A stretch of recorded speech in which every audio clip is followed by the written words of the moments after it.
For today's video mga amigo mga amiga ay maliligo po tayo ng dagat kasama ang aking anak, asawa, father-in-law, mother-in-law at ate ng aking asawa na kung saan ay kakauwi lang galing ng Dubai tsaka kanyang nobya kasama ang kanilang magandang aso na si Sula.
Good morning mga buntag ra kaninyo mga amigo mga amiga na. So padulong ko ug mako karon kay mga ligo daw dagat.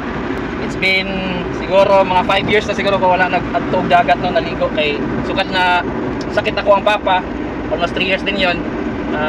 Wala na jud may kadto og dagat no, maligo og dagat. Then after ato so wala na nakaligo jud naka daag man na og dagat. So karon nakapag-decide mi na maligo og dagat. Ayaw ning sayota. Time check nasa mga alas 6 sa buntag. So nagikan ko tagong mga 5:30 siguro to. So tara. Panimi sa pagligog dagat karon. Maayong buntag sa tanan mga amigo mga amiga, mga katrapers. At yan po ang aming anak na si Kowa na kung saan ay sobrang excited maligo ng dagat kasi first time po niya ding maligo ng dagat. At ngayon ay paalis na po kami kasama nga pala namin ang magandang aso na si Zula. At syempre kung bago ka pa lang dito sa aking video, don't forget to like, comment at pakishare po ng video na ito para makatulong po kayo sa mga ginagawa kong content. And subscribe, then click the bell para updated kayo sa mga bago nating uploads. Panoorin niyo po ito hanggang matapos.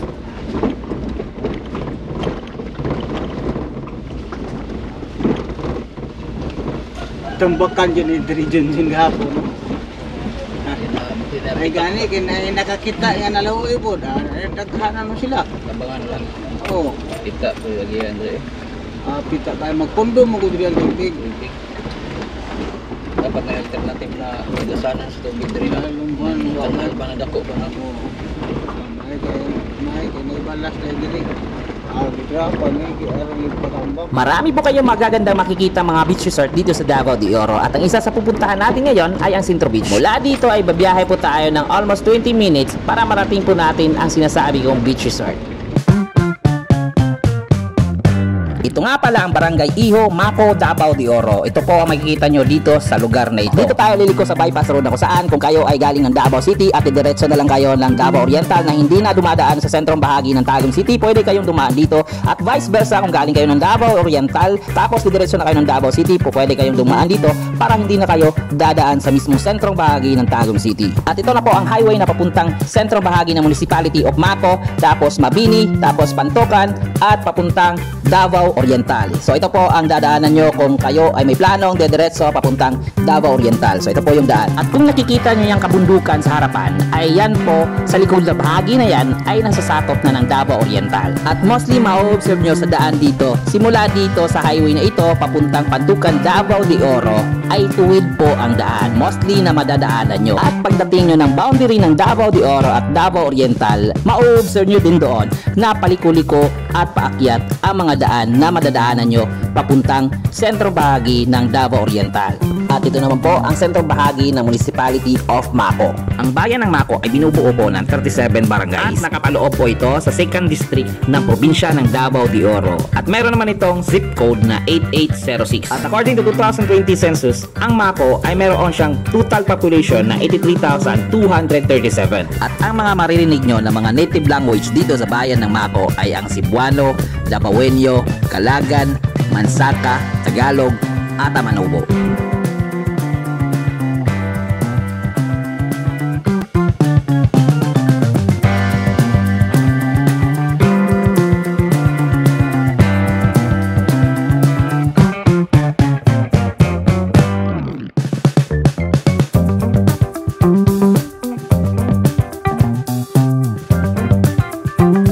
At ilang minuto na biyahe from sa sentrong bahagi ng Municipality of Maco ay makikita natin itong malaking arko ng Municipality of Mabini na kung saan ay papasok na po tayo sa bayan ng Mabini, Davao de Oro.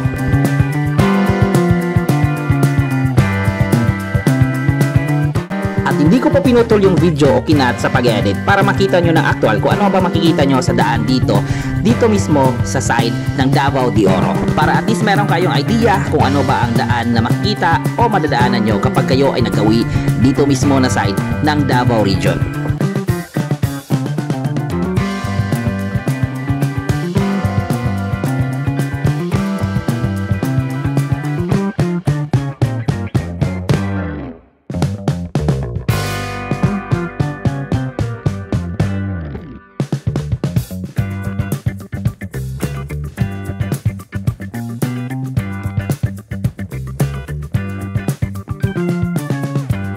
At ito naman po ang sentrong bahagi ng Municipality of Mabini na kung saan makikita nyo na malaki na improvement at pagbabago dito sa bayan ng Mabini.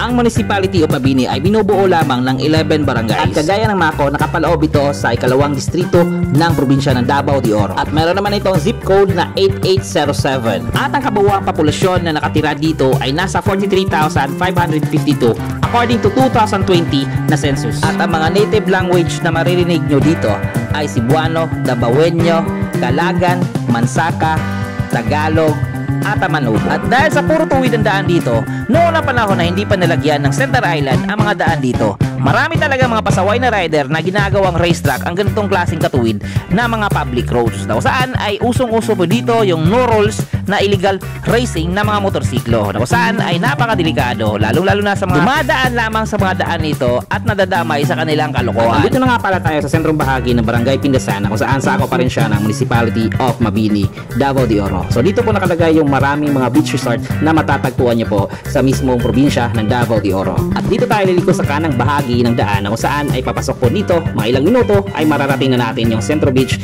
dito sa Pindasan, Mabini, Davao de Oro.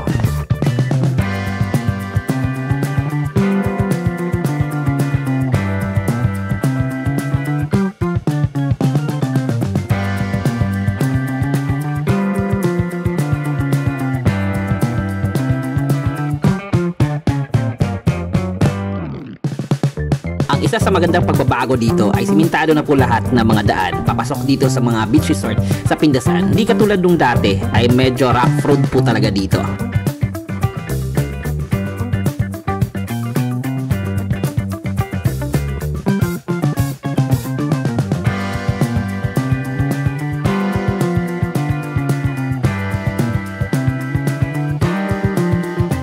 At least kung ikaw ay hindi taga dito at hindi mo alam kung saan yung mga beach resort dito sa Davao de Oro, maaari mong panoorin ito ng buo dahil hindi ko po ito kinat. At least malalaman yung mga daan kung saan talaga yung eksaktong daan papunta sa mga beach resort dito sa Davao de Oro.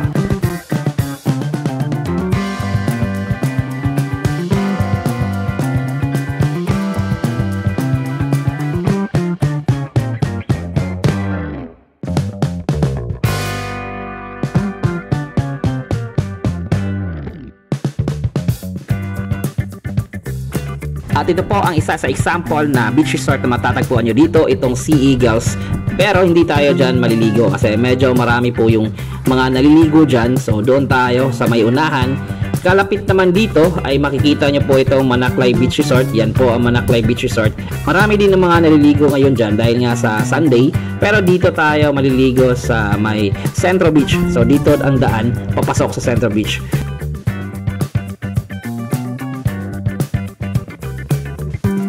At dito na po yung main entrance ng Centro Beach Resort dito sa Pindasan, na kung saan ay dito po kami maliligo dahil nga sa hindi naman ganun kamahal ang entrance po dito at saka budget friendly lang din para sa pangpamilya. Nasa 35 pesos per head yung entrance fee at saka 500 pesos para sa cottage. Nanami diri karon sa Centro Beach, no? So mao na ilahang parking area diri ana side. So mo ninyo makita diri ah.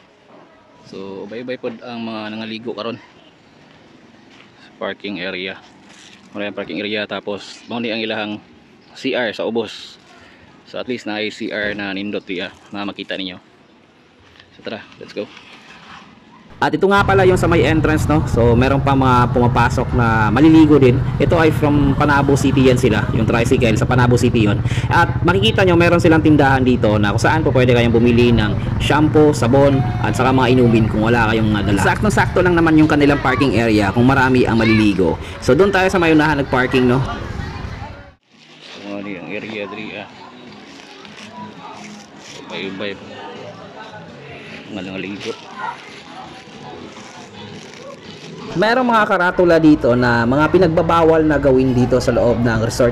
So yan po ang mga nakalista na may kaukulang multa kapag lumabag kayo sa kanilang mga patakaran dito. At ganito naman ang mga forma ng kanilang open cottages na kung saan ay nasa 500 ang isa. At kung gusto nyo naman mag-videoke, meron silang mga available na mga videoke dito, yung hinuhulugan ng 5 pesos para makakanta kayo sa kanilang mga videoke.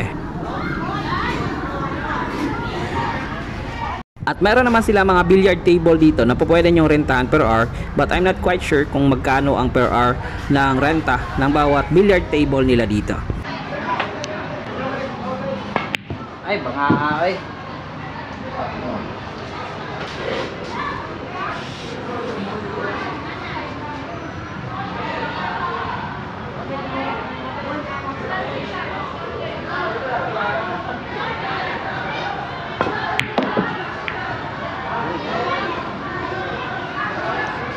At kung gusto niyo naman magrenta ng rooms dito, meron sila mga available na mga rooms po pwede nyo rentahan for overnight. At meron din sila mga open function hall kagaya na lang nito na po pwede nyo gamitin, especially sa mga reunions at saka sa mga occasion, no, na dito sa dagat gaganapin.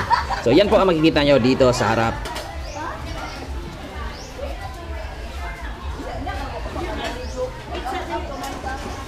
At ito po yung makikita nyo na dagat sa harapan na kung saan hindi man siya ganun kalakihan yung area, pero sulit na din para sa family bonding sa pagliligo ng dagat.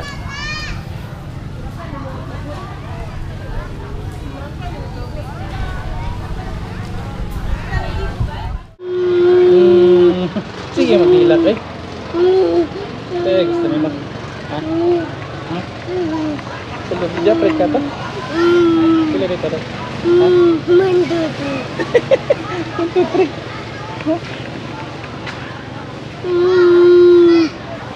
Ha? Break ka na?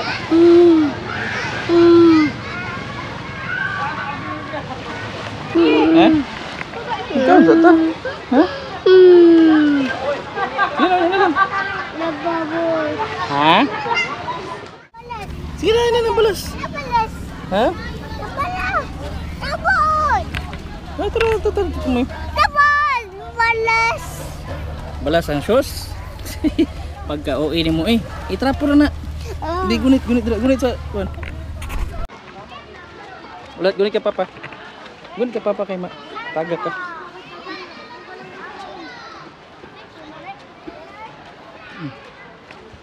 Ikas ang sentral.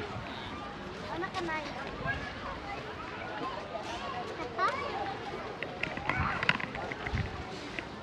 Oh, saka ka drin.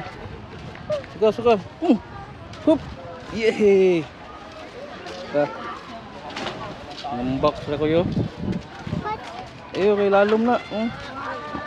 Lalom na, di pwede bata na. Nawali ka tara. Ambil, bilang dan ini. Di bilang lalu. Lalom na dra, lalom. Tanaw lang ta, tara. Dito ta. Hiwa na. Okay, let's go. At ang katabi nga pala ng Centro Beach ay itong Beach View Resort na saan ay ito po yung isa sa sikat na resort dito sa Pindasan na dinarayo din ng karamihan. Tay, Saka. saka. Oh, mag-slide-slide ng mga kabalo mo lang. Uy, manta kabalo. Ang bakso. Ha? What? Jam ka dra, watch. Saka. Saka ka. Ayaw, madisgrasya ka. Ayaw, pindirito. Ito, may. Uy. Ito, may. Tara. Ay, tatama papa. Ha? Ba? Ito, tumoy.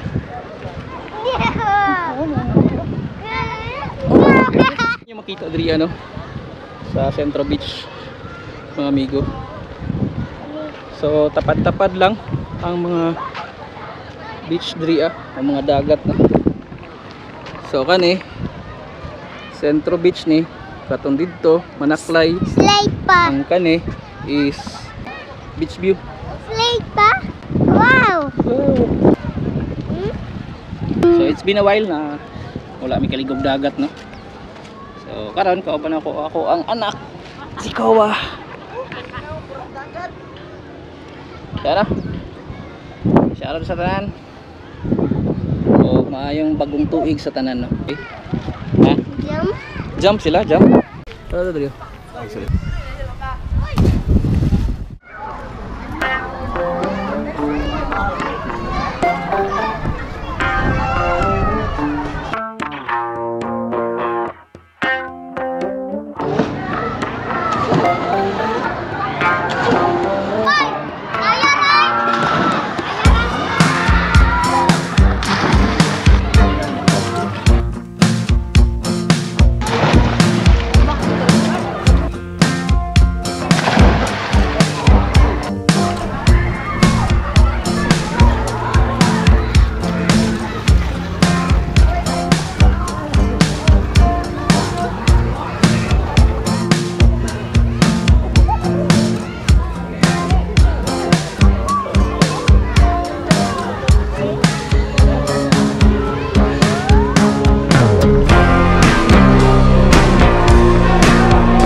Wala man.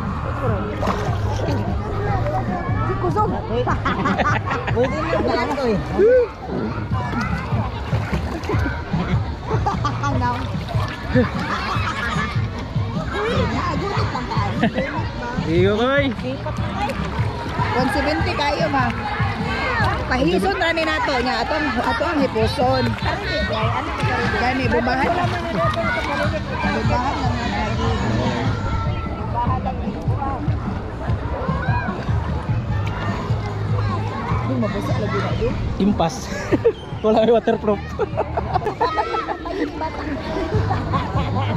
lang ko ito Ay mawawang ko bo. Para mawag ko ba kayo pa na. Pa ko ang ano liong. Ha? Wa pa na. Ay. Biyaw bi. Dili ka ng bata. Dali ko di pa. Uli sama dito lagi kay madaming sa patay. Dai koy. Ya. Bila na maligar. Ha? Dali sana ko.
No, yan po makikita nyo dito sa Centro Beach, no? Dito po sa may Pindasan.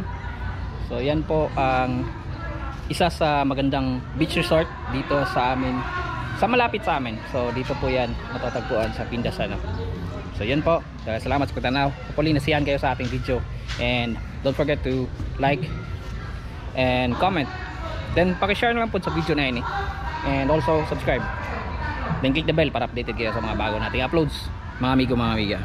So once again, this is Rod Christmas Duck. Lagi nagsasabi, always pray before you ride. Ride safe always, mga amigo, mga amiga. Hanggang sa muli, peace out mga katropaps.